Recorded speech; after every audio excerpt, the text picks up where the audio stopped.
Should I announce it? Yeah. Hey!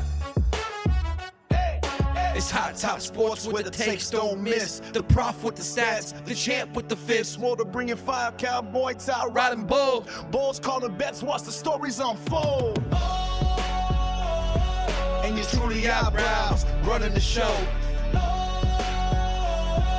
It's Hot Top Sports, baby. Let's get it, let's go. Good evening, good morning, good afternoon, ladies and gentlemen. Welcome back to yet another episode of High Top Sports. We've been gone MIA for a few days. I apologize. I did something. Pretty excited about it. I'll decide if I want to talk about it or not. We'll let Cody decide if we do. We got a great show, jam-packed one here for you on this beautiful Wednesday morning, the best day of the week. We'll see you guys later on tonight. Mr. David Swarter, we preview that Florida versus Kentucky game. Should be an exciting one this weekend. We'll be talking about the Dallas Wilson injury as well later on tonight. But today, right now, we've got great things. We've got, of course, the only reason why we're here, beer camp coming up here in just a matter of moments. Then we're going to talk about the college football playoffs, which were released yesterday. The rankings on top of the projected schedule. What would it be as the rankings? Now, kind of like the rankings, way different than the AP poll. Crazy how it's like they weren't watching the same football games. Incredible stuff. Also, shout out to Uncle Lou. Had me on a show last night. I lost a bet and I had to go sing on the show. I sang Georgia on its mind. Think I did a pretty damn good job. So if you guys want to go watch me look like a doofus, check it out over there. SPurrier speaks out on the quarterback situation. And I found it pretty amusing because Cody and I went 12 rounds about it, and SPurrier spoke about it. And everyone always appreciates and respects old ball coach opinion and thoughts. So we'll get after it. And then we're going to talk about some coaching odds changing, some buzz we're hearing, and get after it. Also, shout out to my little man, Beckett Tiger, turning 3 today, November 5th. So big day, always a fun one for me. Little man's growing up, but good stuff, but I love you. Beer. Oh, look, the beer cam. They want it, Cody. Should I just go? Should I? You don't even want an introduction? Just hit the button. Yeah. Huh? Just hit the button. Hit the button. Nope, knows the brew. Hey.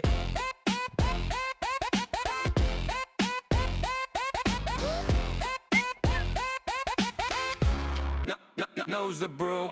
Professor steps in with the foam in the air, got a brew in his hand and a confident flair. Hops so crisp, yeah, they make you care about the science in the bubbles, man, it's rare, so rare. Spinning facts like a DJ on the decks. Flavor profiles coming straight from the text. Sip, analyze what's next. Break it all down with respect, no flex. Hey. High Top Sports Beer Review. Hey. Pour it up for the crew. Sip it slow, what it do. Professor's got the brew. Hey. High Top Sports Beer Review. Take a taste, break it through. Bittersweet, light, or true. Professor knows the brew. All right, boys, we are trying Quaff On Brewing Company. They are actually a part of Hard Truth. With Hard Truth makes a great bourbon line, great vibe. They also have a spot with excellent pizza. This one is 6 foot blonde. Boy, just like I like them built. Even though I'm a little shorter between the kissing and the loving, I got to run a mile and a half. But that's besides the point. We're gonna go ahead and take a big old swig of this one. This is one of my favorite beers. Actually, I've had it before. Oh yeah, I mean it's the perfect blonde ale, and I'm gonna go ahead and give it a 9.4. So pretty close, way up there with the 9.5, 9.4. Just because you can't drink a bunch of these. You're gonna get a, it's like a loaf of bread. You can only have one or two. Can I be a little critical? You can't be a beer cap slut. Hey, not a lot of nines here, big guy. I don't want to just listen. You don't want to. Well, listen. I got a batch. I got 4 left in there that I've never tried. We could get some 5s. Okay. There's one I'm scared about. All right. I just don't want to, people are coming for a review. I don't want you to think that because you're being paid by these companies to review it, that you're biased here. There's no paid by this kind. If there was minus Bush, if there was a beer company to sponsor the prof, I would definitely Quaff On would be up there. They got a red. I can't find it. They got like a Killian style Irish red beer that is fantastic, but I think it's seasonal. See, 9.4, Cody easy. Yeah, I think every beer has been like a 9. Yeah, Portnoy would be pretty upset. No, we got to tone back the 9s, bro. 9 is a unicorn, brother. I mean, 9 to 10 is like the people should be hopping in their car. They should turn off the stream and should be headed to the store to buy this beer. All right, so I just want to make sure They should. Okay. They should drive to Indiana and bootleg this thing out. It's so good. All right. He's doubling down. Worth the drive from Florida. All right. It's a 9.4 all day long. It is a 9.4. You gave the blue beer, I think, like an 8.9. Yeah. I love it. I just want to make sure that we have some, guys, these are craft beers. These listen, there are guys, this isn't mass produced. They're in their basements making profit this rate stuff, of Bush okay? out of 10. Look, the rating. Nope. We have Prof's losing the lust of the beer reviews. He's like 9. You get a 9. You get a 9. We have rules. The rule is you can't get over a 7 if you're a big domestic beer company. Yeah, Blue Moon, look, stuff 9 like to 10 you leave the family for. So let's just take that in consideration moving forward. I Cody. would leave. I would Cody, to get a keg of this on tap in my house. You leaving Tiffany doesn't count. You would leave Tiff for a Bush latte. I'd give. You would leave. I'd dang near give Mylan away. You would leave Tiff if I told you I've got vanilla extract here. You want to have a sip? You can't take your. She's kind of on the good list right now. She's kind of on the good list. Oh, I know. She got you all docked up for the fishes. Yeah, she's all. Yeah, but on a normal basis, we're leaving for vanilla extract. All right, so let's just take that into consideration. All right. Rookie scores. Yeah, look, we've got soundtracks, we got beer cams, we've got to follow this thing through. Prof gave water 9.1. I love how the chat just flips the lid on it. Yeah. Like they're Team Cody when they are Team Cody. Listen, if you give them a bad review, they are just on your throat, brother. I'm telling you, you guys got to try it. 6 foot blonde. Okay. I mean, listen, it's almost the perfect I think we would beer. all love a 6 foot blonde. All right. Some sort of fashion. Yeah.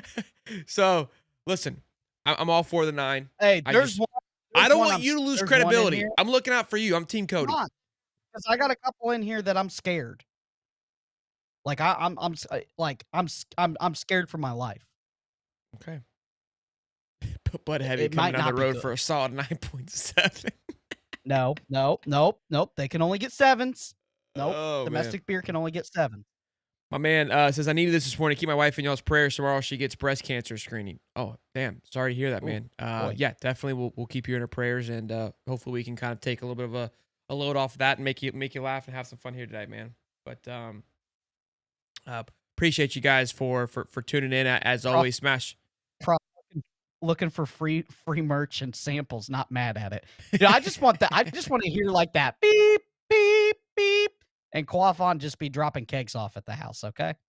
We've got to figure out how to get a beer sponsorship at some point, at some sort of fashion. All right, boys. Spear Camp is wrapped up. We've made our critiques. Now let's go critique the college football playoffs. Look, here's the thing. We take criticism, all right, which means we can divvy it up. All right, we can do shit out.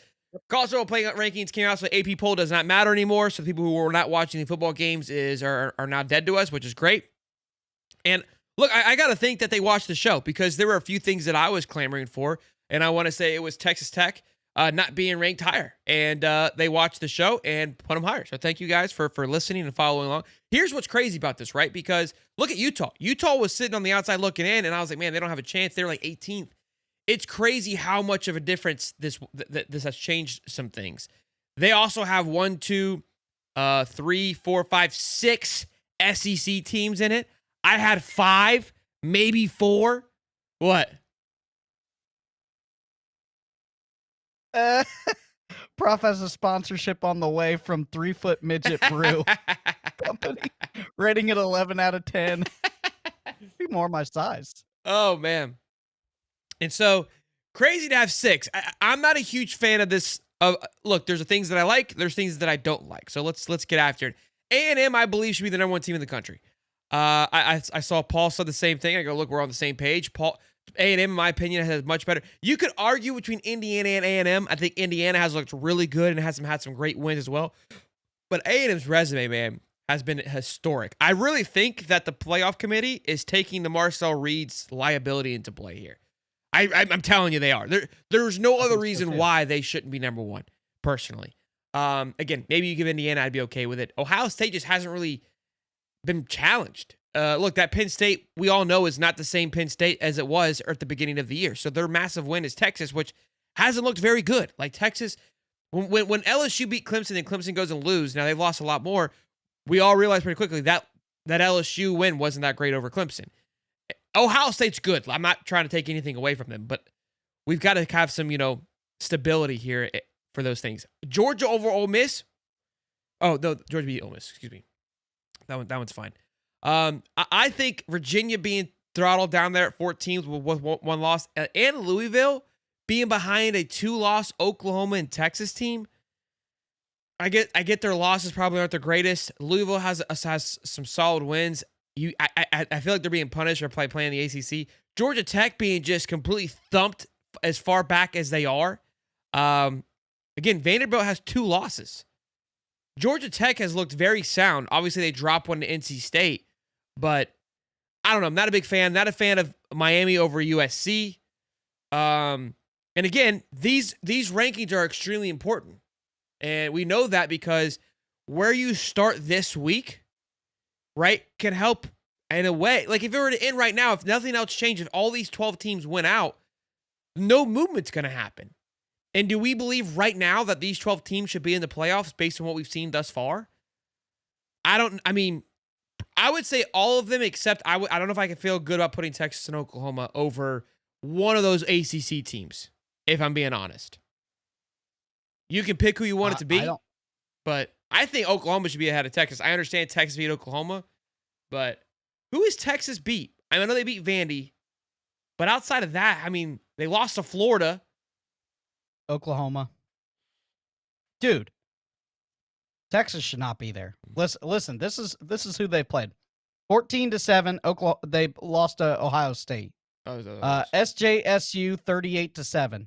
UTEP 27-10. Sam Houston 55-0. Florida, they lost 29-21. They have 2 good wins. Oklahoma 23-6. Texas versus Kentucky 16-13. Yeah, they have 2 Texas good wins. versus Mississippi State 45-38. Barely overtime. And then they barely beat Vandy. They got Georgia this week, or next week. So good luck with that. And then they got Texas A&M their last game. So they're not going to make the playoffs. They'll get thumped. Okay. They're not going to make the playoffs. Yeah, they're going to get thumped twice. Look, what I found interesting is that they put 2 Big 12 teams this high up into the rankings, which I was arguing for that literally last week. I go, this is a joke that we're going to have one guarantee, but there should be 2. There should be 2 that are in there right now. And I said it was Texas Tech and BYU. And I felt that Utah should be much closer, and now they are. Again, they have 2 losses, and they've looked better than Texas.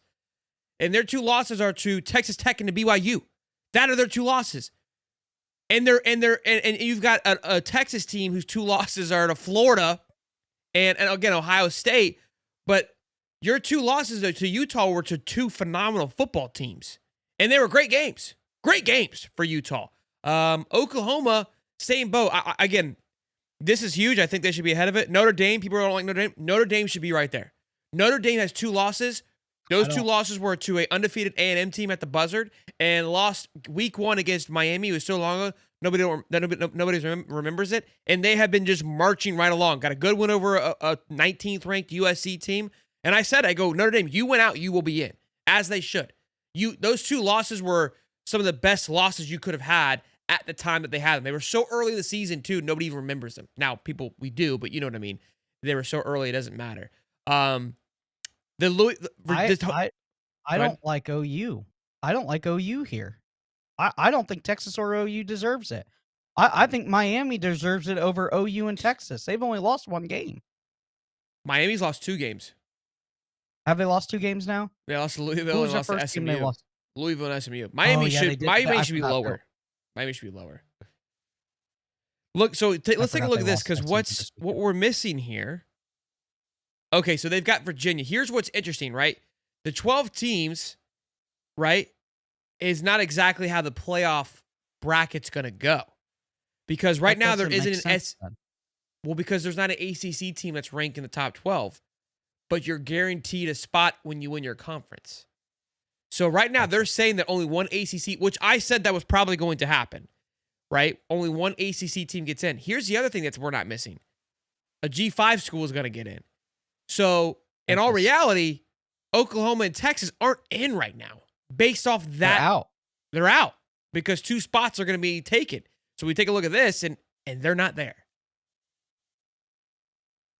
Because Virginia, they have Virginia. Remember this year, guys, they changed the playoff as they should. Where remember last year, the top, the 4 conference champions, you got the front of the 4 buys. That's not how they're doing it. It's just going to be your top 4 ranked teams, and they're going to just go ranked based on it, on how you get in. It's not going to be you get a spot based on winning your conference.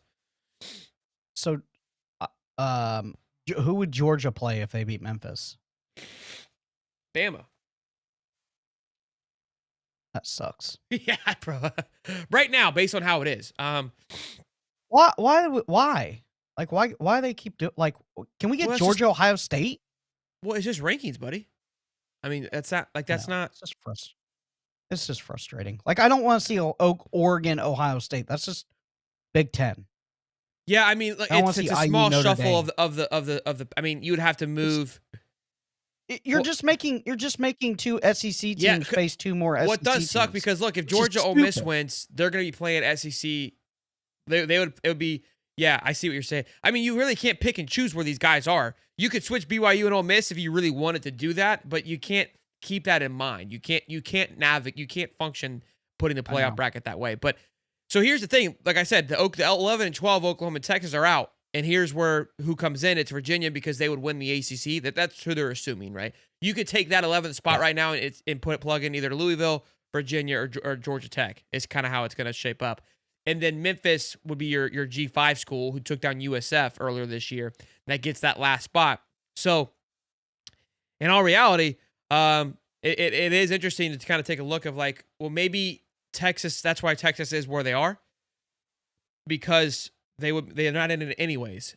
And also keep in mind, so how this would work is you would have a playoff home game at Texas Tech, Oregon at Texas Tech, Notre Dame at BYU, Virginia at Ole Miss, and Memphis at Georgia.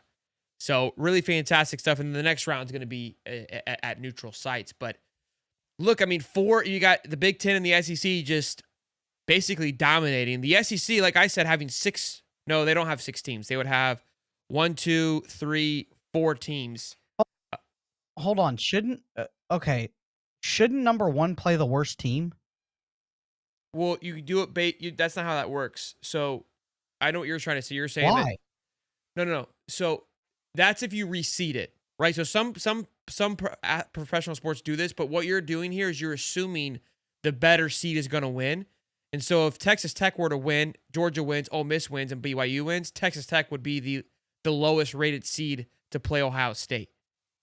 No, I'm saying right from the get-go, shouldn't it be? They have a bye, Cody. Oh, no. You're right. Yeah, sorry. I was thinking way too far ahead.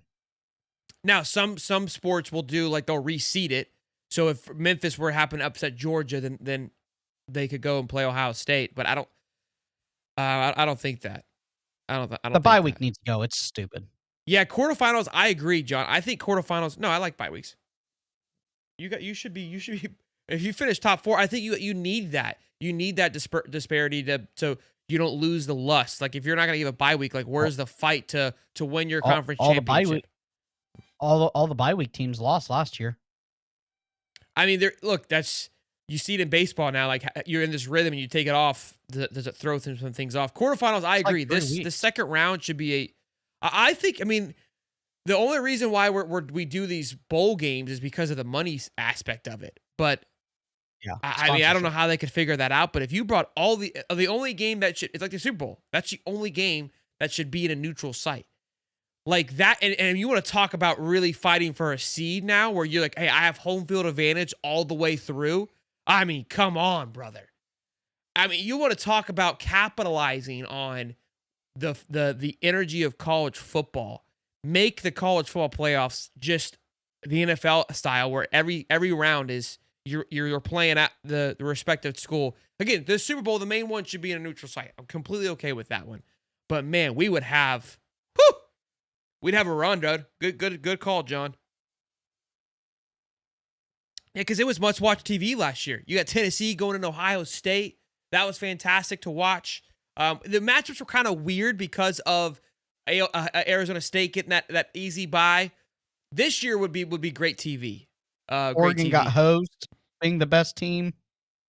They did. What I don't like about this too, though, is they've got to change the G5 rule.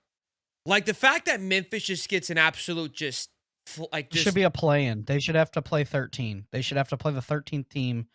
It should be a play-in for G5. Whoever it is, if it's an ACC, SEC, like Big that, Ten team. So they would play Texas to get that 12th spot. Yeah, I like that a lot. I don't know. It's what it comes into. It's not like that's where you just.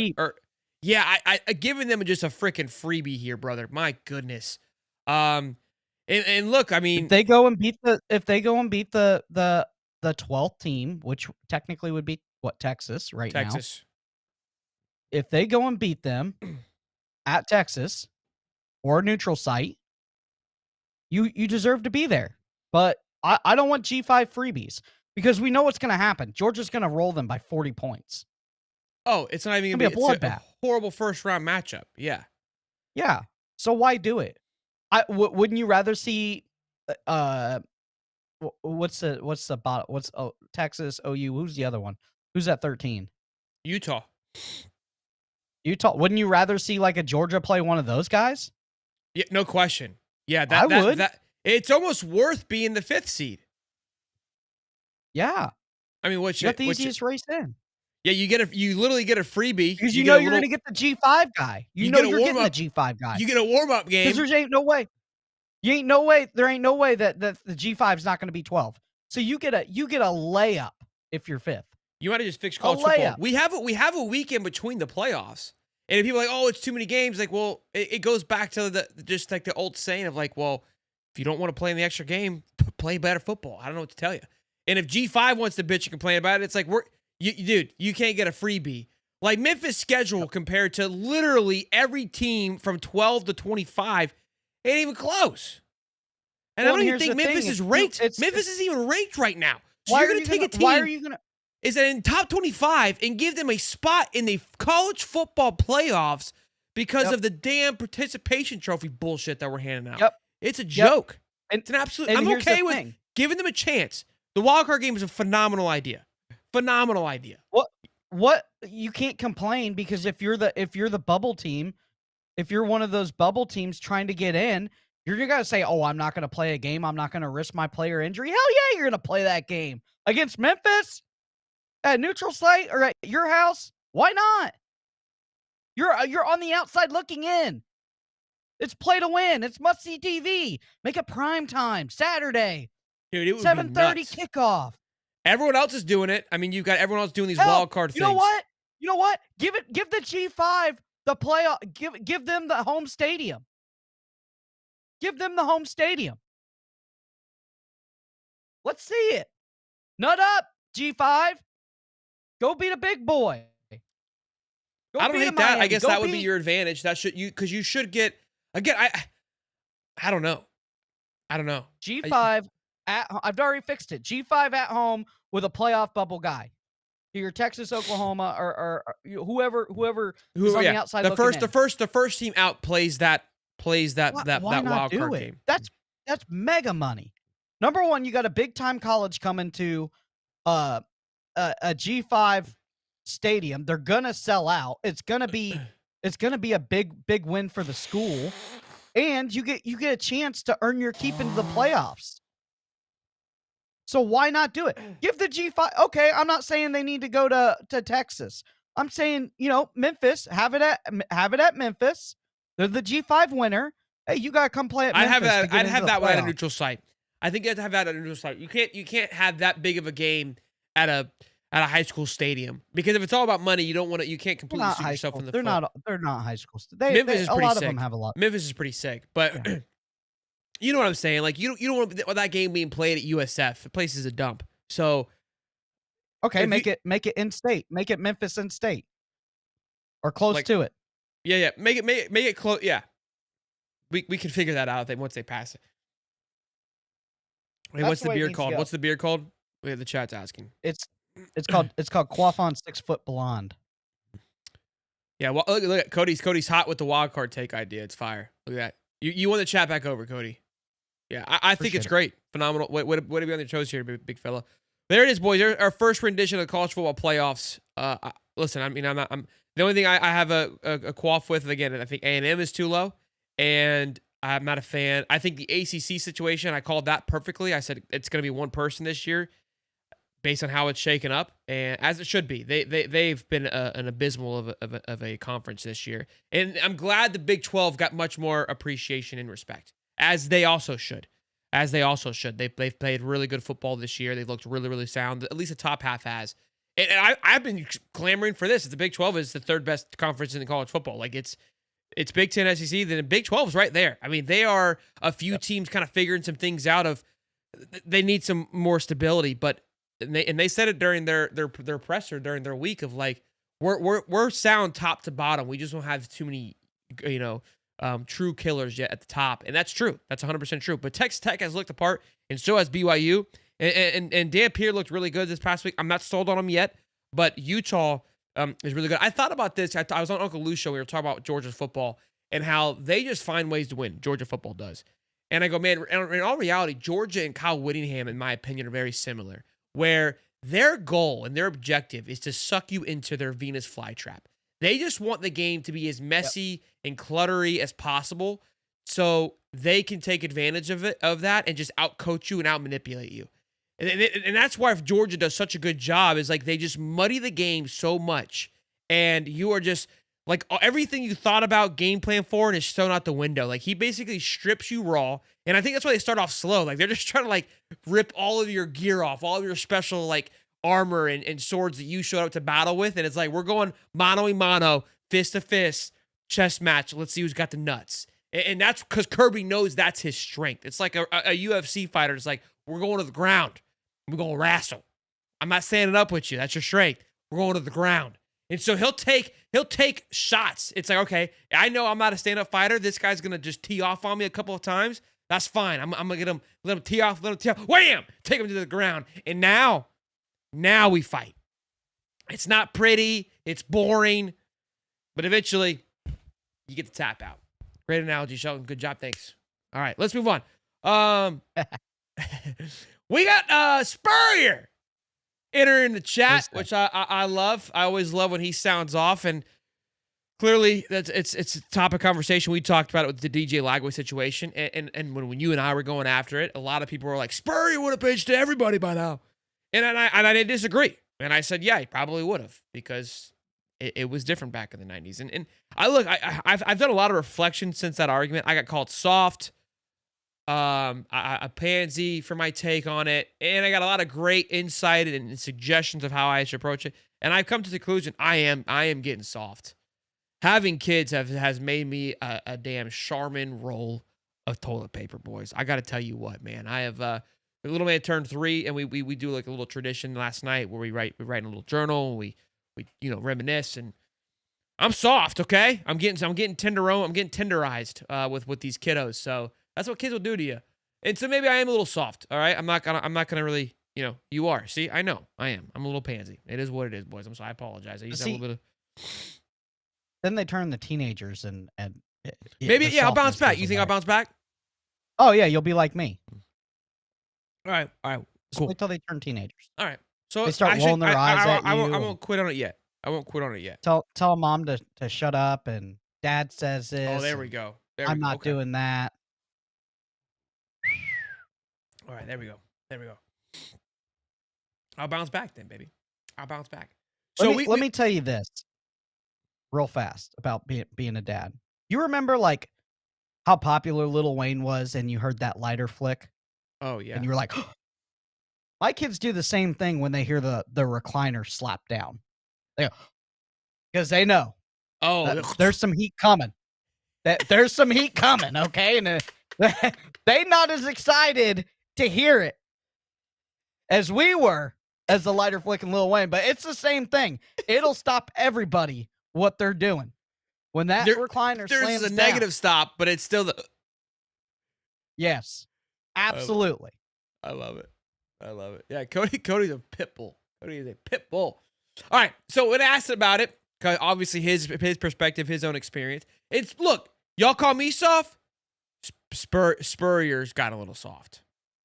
Okay, he's gotten soft, boys. He has, because some of his takes, he takes the middle road. He's not like sending it. He's much more tactical when he says things. When obviously 10 years ago, but he's older. He's allowed to be softer. So he said, I don't know. You have to ask the coaches that. All I know is in 2000, when we won our last SEC championship, Jesse Palmer would come in when Rex Grossman was going bad and win the game for us. We did it at Georgia, as a matter of fact. One of those years, playing 2 quarterbacks ain't no big deal to me, but most people, they're not going to change their quarterback. The tea leaves is where we dive into here.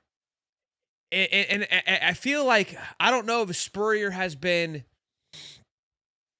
I don't think.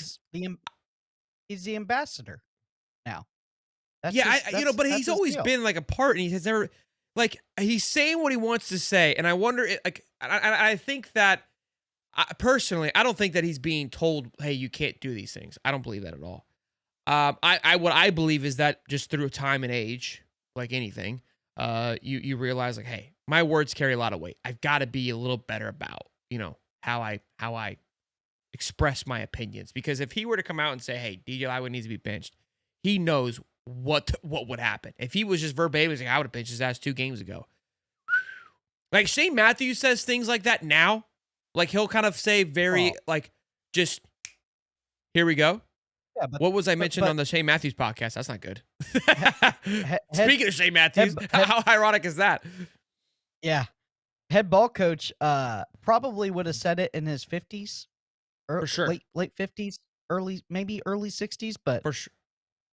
He's chilling out. He's playing golf. Like he knows what it is. But this to me is him saying he would have thrown Trammell in without saying it. Like 100%. Like that was kind of how I read it, is like, this is the politically correct way of like, yeah, like if it's me, if you guys want my genuine opinion, I'm not criticizing them. And I think that's what's always important. Like people, I think how he would say stuff and how he would deliver it would just be like, it was almost like he was speaking like, yeah, you need to go do this. Right. Where now he's like, look, like I'm not there for me to sit here and say how I would navigate. Like the world's changed, I think. And that's what I always try to say is like, we sit here and be like, hey, we need to do this. Now obviously there's a ton of stuff I've seen on Twitter. I haven't heard, me personally have not heard a word of this, so I can't speak to whether it's true, and that's why I don't mind speaking to it. And this is why I don't like knowing stuff, and here's exactly why. Because I can be honest with you. Like if someone came to me and said, hey Shelton, DJ Lagway is contractually has to play, like it's in his contract that you can't bench him, I couldn't have a genuine conversation about it.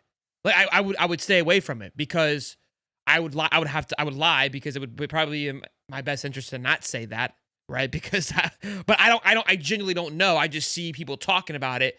That I see that, are sometimes close, sometimes not. I've asked you. Yeah, I don't know. You've asked me, but I have no idea. I haven't. I've said a couple times though. I said a couple weekends ago.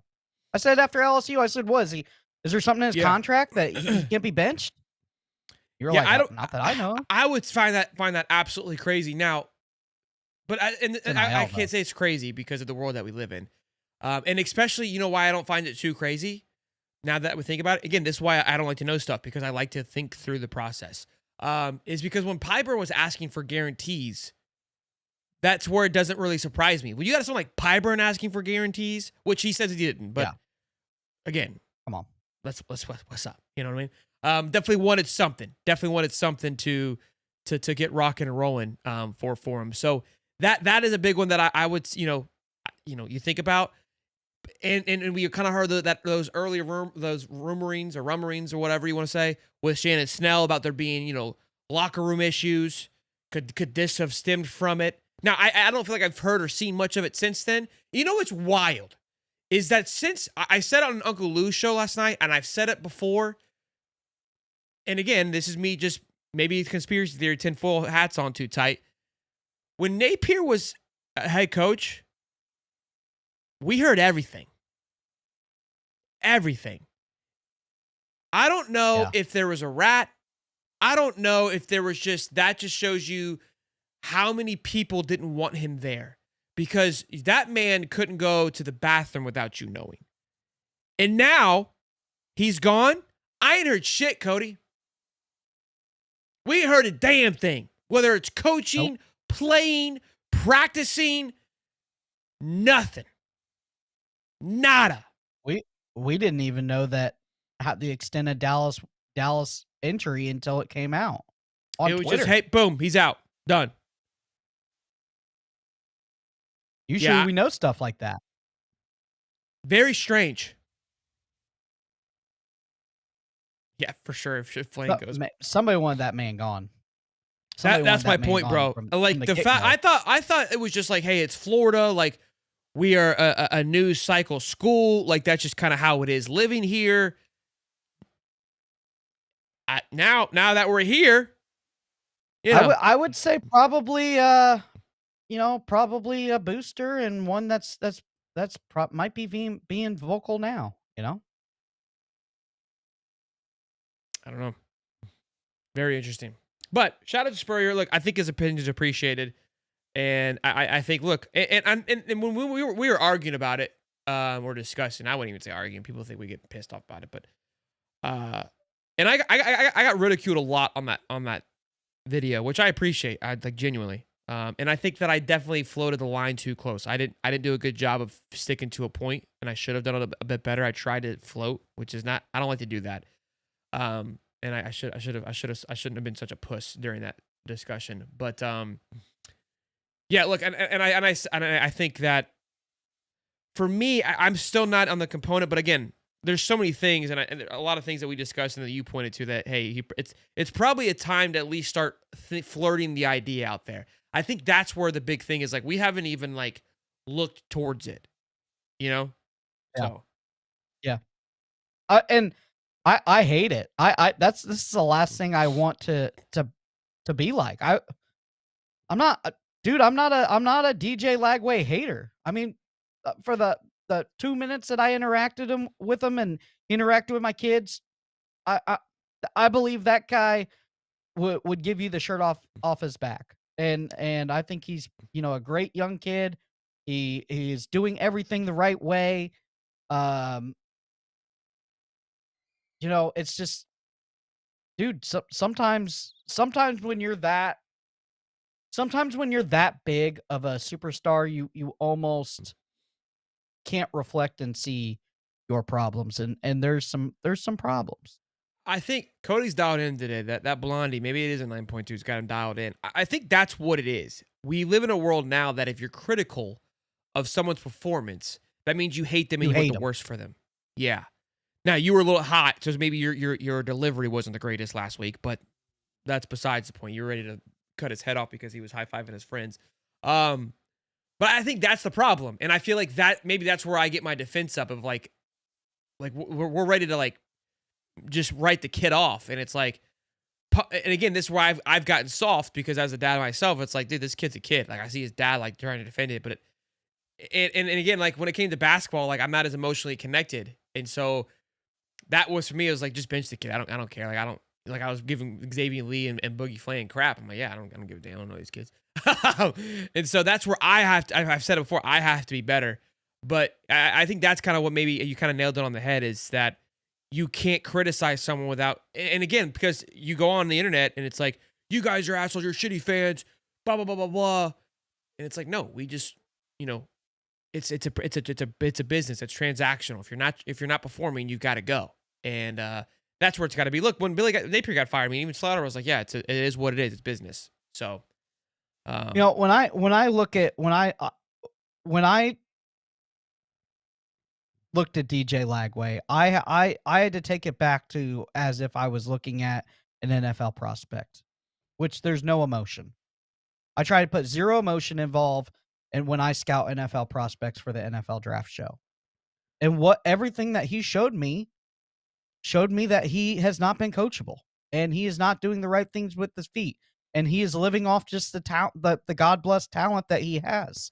That only gets you so far. And as the competition stiffens up, that talent weakens and weakens and weakens. It starts to show issues. And I'm not saying I'm the quarterback guru, because if I was, somebody'd be paying me a lot of money to develop them at a college level or an NFL level.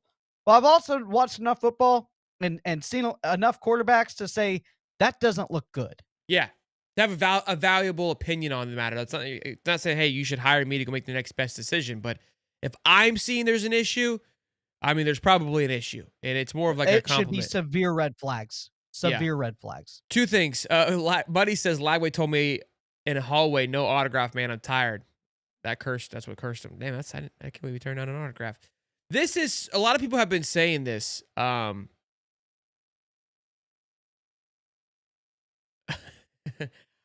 With the Napier thing. Obviously, Hugh Freeze gets fired. He releases a goodbye letter. We haven't heard anything from Nape since he's dipped. And what's funny is Neil was throwing a fit about it on Twitter yesterday, and I thought that was very ironic. Of like, no goodbye from Billy. It's like, bro, you threw egg at this man's house for 4 years and tried to burn down his front yard, and then he finally moves out, and you're like, well, you couldn't even say bye on your way out. Like, it's like, come on, bro. What's weird scenario there? You're the wrong person. That should be like, you're just finding more reasons to criticize him. Look, I got nothing against Neil, but sometimes he's off the rocker a little bit, in my opinion. But Callie says this, Napier is because it's still in a lawsuit as a co-defendant with UF. Maybe that's why. I find that hard to believe of him not being able to say at least goodbye. Frank, personally, goodbye. Yeah, personally, I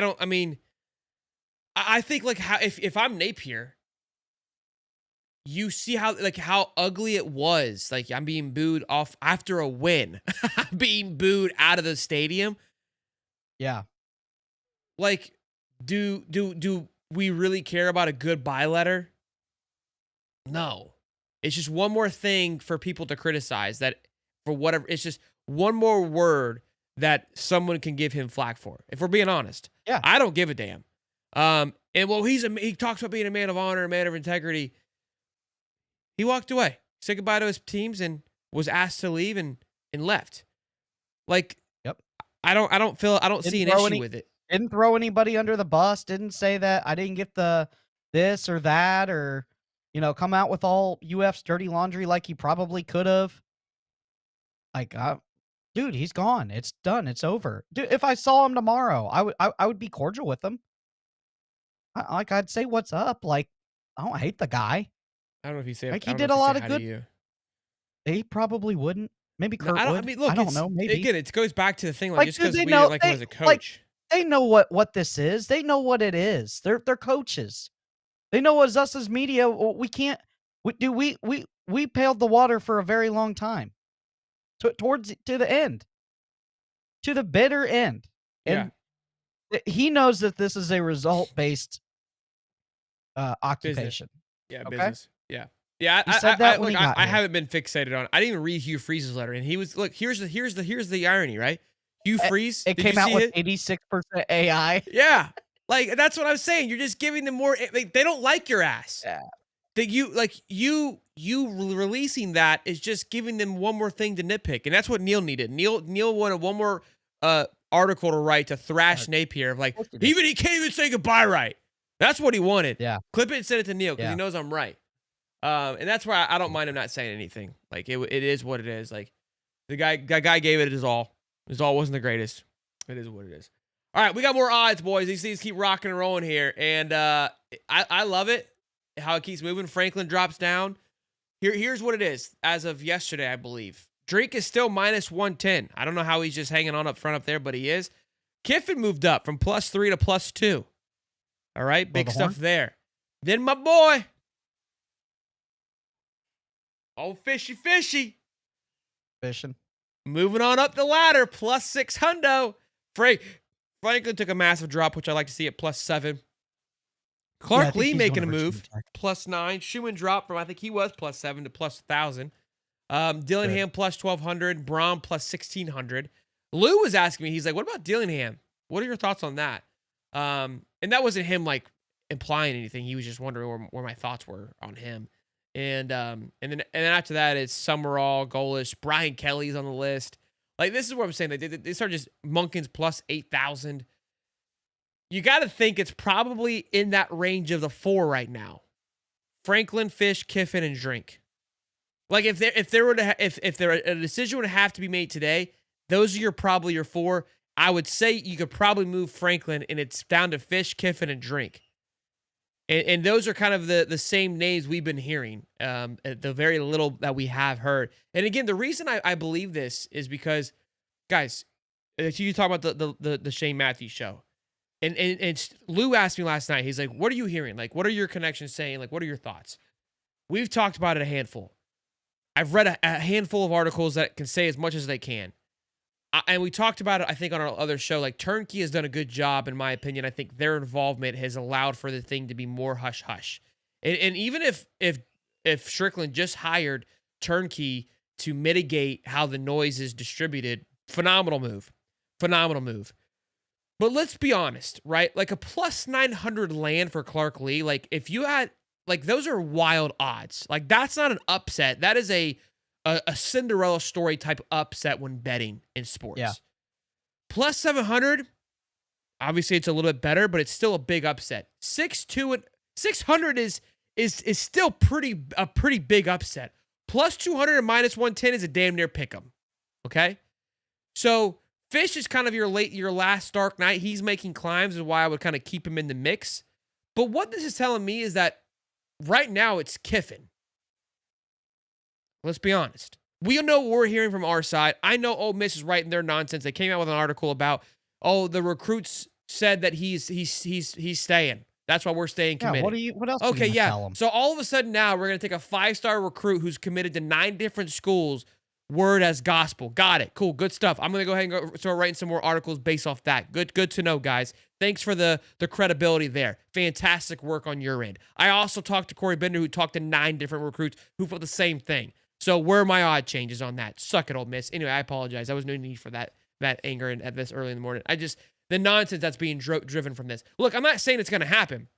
I really truly, genuinely believe. And Lou brought it up. Lou, who would hate for Lane Kiffin to come to Florida yesterday, was like, I don't understand, and we've said it. How in the hell, when everyone else around you in the same circumstances with less hype and excitement and opportunity in their career have signed extensions, yet here you are. You have leveraged everything. You know Ole Miss, and I've heard that they have gone to him not once, not twice, but multiple times with the extension on his desk. And here we are with no announcement. And look, I'm not saying he's not going to sign. If you want a focused team, then why don't you just sign it? If he's going to stay, what are you waiting on? What could you possibly be leveraging? What are you leveraging? Nothing. It's not a money thing. So what is it? What is it that you are wanting Ole Miss to give you that we don't know about? Because there's something. It's not a contract. I don't believe that it's a contract. I mean, it sounds like they've dang near gave him the keys to the city. Maybe he wants the keys and the car. Maybe he wants his gas paid for to drive around. So he probably has it. So I don't know. There's a lot of positivity and excitement. Look, even if the guy goes and wins a national championship, okay. I've already said it. I'll wait. I got time. I got time. Let me ask you this. Ask me, Cody.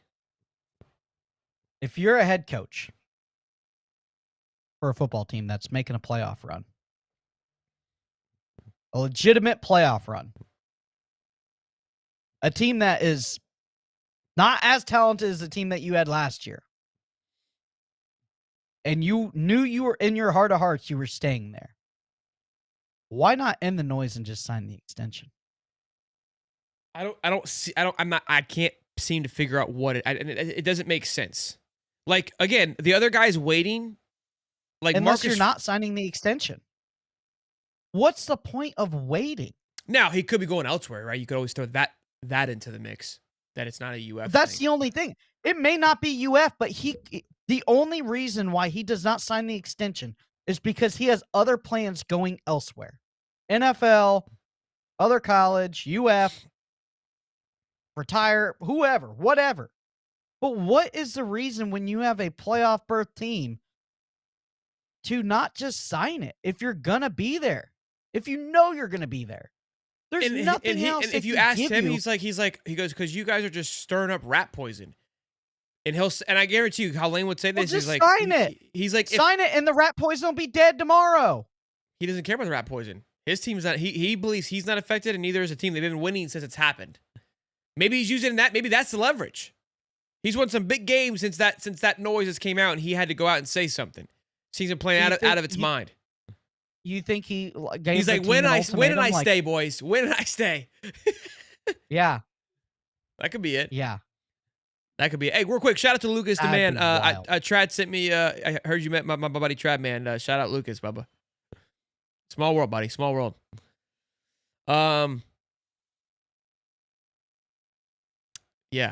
I don't know. Interesting stuff. Miami Dolphins looking at Lane too. Do we think Lane wants to go to the pros? I don't think his style works at the pros. Yeah, I just don't like how like Coach Prime's like, I don't want to go to the pros. Like, I just don't feel like it's like a good old boy club. Yeah, that personality just like, doesn't. They're not gonna let him tweet like that. Who does Lane remind? Like, that's like, honestly, Mike McDaniels is very similar. Now, in that of how how their personalities. I just don't think like who's a coach like right now that reminds you of maybe like I would say Pete Carroll. But Pete Carroll's older, a little more polished in that kind of. There's nobody, right? Nobody. Like Sean McVay is young, right? But Lane's not young. Lane's 50 years old. Like, he looks young. He's not young, and like Sean McVay's 30. But Sean McVay's like a damn world general. The guy is he's not fun. Maybe KOC, Kevin McCarthy, or Kevin O'Connell. I was like, for the what? Vikings. Bro, I was like, KOC, and you Kevin put O'Connell. No, KOC. but Kevin O'Connell is pretty clean cut. Kevin O'Connell is like. I mean, he has a lot of great locker room clips. That's just typical hype stuff. Nick Sirianno from Philadelphia, but he fits the Philadelphia culture. He's wild. Yeah. But he's definitely tamed himself down too. But there's really nobody I can think about. Not saying it can't work. I think Sark to the NFL is more likely. That seems more of a fit than Lane going. Like Lane and Cliff remind me of each other, but Cliff is doing. I think he would be a great coordinator in football and in the NFL. Lane, I could see Sarkisian taking the Miami job. Yeah, for sure. That's what we talked about from the big boards. I think that seems like a fit. Lane's a college football coach. Like Lane is like Mike Leach and those guys. Like, he is an iconic college football coach. Pete Carroll was an iconic college football coach, and he made the transition. Harbaugh is just an iconic coach, personally. Who's another one? Lincoln Riley, I could see him at the NFL. No problem. Yeah, very stoic in his approach to things. Dabo, just great college football coach. Like, that's where they belong. You know what I mean? McGundy. Guy's just forever going to be a college football coach wherever he is. Like, that's just his thing. I don't think Coach Prime would be a good fit in the NFL either. I think he's fine as college football. Well, boys, we got party gifts and manners with the kiddo. So we're going to leave. That's how that's going to work. I appreciate y'all. Sorry for the hiccup over the last just day. It was 24 hours. But y'all be good. Be safe. We'll see you guys later tonight, 8:35 for best day of the week. Cody! Hey-o! Y'all be good, be safe. Peace and love, baby. Happy birthday, Baggett. Hey. It's Hot Top Sports where the takes don't miss. The prof with the stats, the champ with the fist. Swore to bring in 5 cowboy tie riding bull. Bulls calling bets, watch the stories unfold.